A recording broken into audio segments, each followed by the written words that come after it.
শাহিন, নূর, মুন্না ও বাদল তারা চার বন্ধু নিজেদের কর্মস্থান থেকে 4 দিনের ছুটি নেয়, কারণ তারা পার্বত্য অঞ্চলে যাচ্ছে পিকনিকের উদ্দেশ্যে। পিকনিকের মূল স্থানে যাওয়ার সময় তাদের গাড়িটি মাঝ জঙ্গলে খারাপ হয়ে যায়।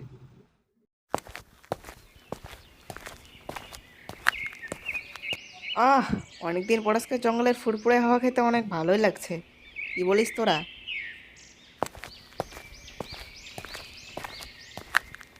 হ্যাঁ রে, ঠিকই বলছিস। মনটা অনেক শান্ত হয়ে গেল এই বাতাসের ছোঁয়ায়। আর এদিকে যে আমার গাড়িটার 12টা বেজে গেল, সেটার কি হবে? আরে এটা তো সত্যি চিন্তার বিষয়। আমরা তো কেউ গাড়ি ঠিক করতে পারি না। এখন কি করব? আরে হ্যাঁ, এই গ্রামে আমার একটা চেনা পরিচিত মেকার আছে। ওর নাম্বারও আমার কাছে আছে। দাঁড়াও তো ওকে ফোন দিয়ে বলি, ও যদি এখানে এসে গাড়িটা আমাদের ঠিক করে দেয়। হ্যালো বিলাল ভাই। আরে একটা ভালো খবর বন্ধুরা, ও এখানে এসে আমাদের গাড়ি ঠিক করে দিতে রাজি হয়েছে। তাহলে ও কখন আসবে? এই ব্যাপারে কি কিছু বলছে? আজকেও আসবে না। আজকেও নাকি ব্যাপক ব্যস্ততার মধ্যে আছে। তাই আমাকে বললো কালকে দুপুরে নাকি আসবে।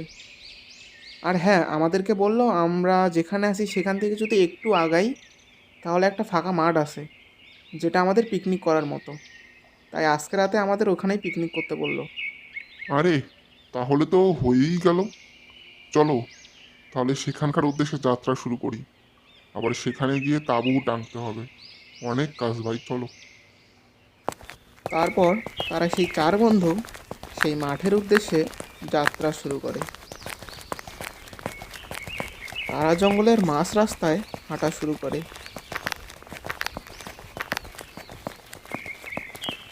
অবশেষে তারা সেই মাঠে পৌঁছায়। আরে সত্যিই তো, পিকনিক করার জন্য এর থেকে উত্তম জায়গা আর হয় না। তো চল রে বন্ধুরা, তাঁবুগুলো টাঙিয়ে ফেলি, নয়তো টাঙতে টাঙতে সন্ধ্যা হয়ে যাবে। চল। তোরা তাঁবু টাঙ্গা। আমি একটু জঙ্গলের মধ্য থেকে কাঠ নিয়ে আসি রাতে আগুন জ্বালানোর জন্য। রাতে তো আগুন ছাড়া থাকা যাবে না। আচ্ছা যা, তাহলে বেশি করে কাট নিয়ে আসিস। আর হ্যাঁ, সাবধানে যাস কিন্তু। আহা, জঙ্গলের এই মনোরম পরিবেশ মনটাকে শান্ত করে দিল। আশেপাশে তো অনেক কাঠই দেখছি পড়ে থাকা। যাই, ওগুলোকে কুড়ানো শুরু করি, নয়তো কুড়াতে কুড়াতে আবার সন্ধ্যা হয়ে যাবে। শাহিন জঙ্গলে কাঠ কুড়াতে কুড়াতে শুনতে পায়, নিজের জীবনের মায়া থাকলে এখান থেকে চলে যাও। আরে, এই ভয়ঙ্কর গলাটা কার? আমি সব কি ভাবছি? এসব তো বাস্তবে হয় না। এটা হয়তো আমার মনের ভুল। যাই হোক, আমি গিয়ে কাঠ কুড়াই, নয়তো আবার সন্ধ্যা হয়ে যাবে।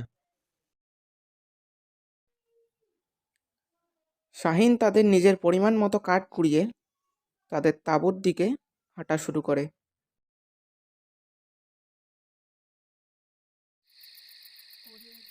তারা সব বন্ধুরা মিলে তাঁবুর সামনে বসে গল্প করছিল। এমন সময় আবার তারা সেই শব্দটা শুনতে পায়, যেটা তখন শাহিন জঙ্গলে শুনেছিল। তোমরা নিজেদের জীবন বাঁচাতে চাইলে এখান থেকে চলে যাও। আর এই শব্দটা কিসের? এটা তোমরাও শুনতে পেলে না? সত্যিই তো, এইরকম অস্বাভাবিক শব্দ কোথা থেকেই বা আসলো? হ্যাঁ, এই শব্দটা আমি যখন জঙ্গলে কাঠ কুড়াচ্ছিলাম তখনও শুনতে পেয়েছিলাম। এটা তখন আমি আমার মনের ভুল ভেবে ছেড়ে দিয়েছিলাম, কিন্তু এটা তো আবার শোনা যাচ্ছে। এটা এটা এটা এটা নিশ্চয়ই কোনো ভূত টুত হবে। হে ঈশ্বর, আমাদের রক্ষা করো ঈশ্বর। এ তুই চুপ থাকতো।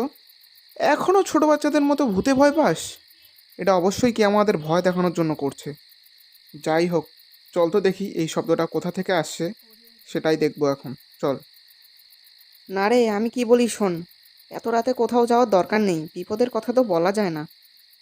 না, ও কিন্তু ঠিকই বলছে। এই জঙ্গলে তো বিপদের আর অভাব নেই। এখানে তো অনেক শিকারী পশু পাখি থাকতে পারে, যার ফলে আমাদের বিপদ হতে পারে। তাই আমি বলি কি, এত রাতে কোথাও যাওয়ার দরকার নেই। যা হবে কালকে দেখা যাবে। হোক তাহলে, আমি আর কি বলবো। তোমরা সবাই যেহেতু একই কথা বলছো, আমার কিছু আর বলার আছে? কিন্তু আজকে আমি দেখতাম ভূত বলে কিছু আছে কি নাই। তোমাদের কথায় আজকে সেটা হলো না। হোক। তবে এইখানে বসে থেকে আর কি করি? তাছাড়াও এখানে আর বেশিক্ষণ আমার মনে হয় বসে থাকা যাবে না। চলো তাঁবুর ভিতরে, ওখানে গেলেই একটু সুরক্ষিত থাকবো, আর কালকে সব কিছু দেখা যাবে। চলো। তারপর তারা তাঁবুর ভিতরে যায় ঘুমাতে। পরদিন সকালে নূর সবার আগে ঘুম থেকে ওঠে এবং বাইরে হাঁটতে আসে। অমন সময় নূরের ফোনে ফোন আসে। হ্যালো, বেলাল ভাই? ফোনে সেই বেলাল মেকারের সঙ্গে কথা বলে নূর তার বন্ধুদেরকে ডাকতে যায়। কিরে, কই তোরা? তাঁবু থেকে বাইরে আয়, এখনও তোদের ঘুম ভাঙে না? এদিকে যে মেকার গাড়ির কাছে চলে আসছে। চল চল, গাড়ির কাছে যাইতে হবে, চল। এমন সময় মুন্না বাইরে এসে বলে, কি রে, মেকার এত সকালে চলে আসলো? মেকারের না দুপুরের আসার কথা ছিল? এত সকালে আসলো কেন? সেটা আমি কি জানি, ও এখনই আমাকে ফোন দিছিল। ফোন দিয়ে বলে যে ও নাকি আমাদের গাড়ির কাছে, তাই আমাদের তাড়াতাড়ি গাড়ির কাছে যাইতে বলল। চল। তাহলে দাঁড়া, ওদেরকে ডাক দিই। তারপর এই তাঁবু টাবুগুলো গুছিয়ে কিছুক্ষণের মধ্যে আমরা রওনা দিচ্ছি। একটু অপেক্ষা করতে বলোকে। আচ্ছা, তাহলে কিছুক্ষণের মধ্যে আমরা গাড়ির কাছে যাচ্ছি। তারপর তারা সেই চার বন্ধু গাড়ির উদ্দেশ্যে যাত্রা শুরু করে।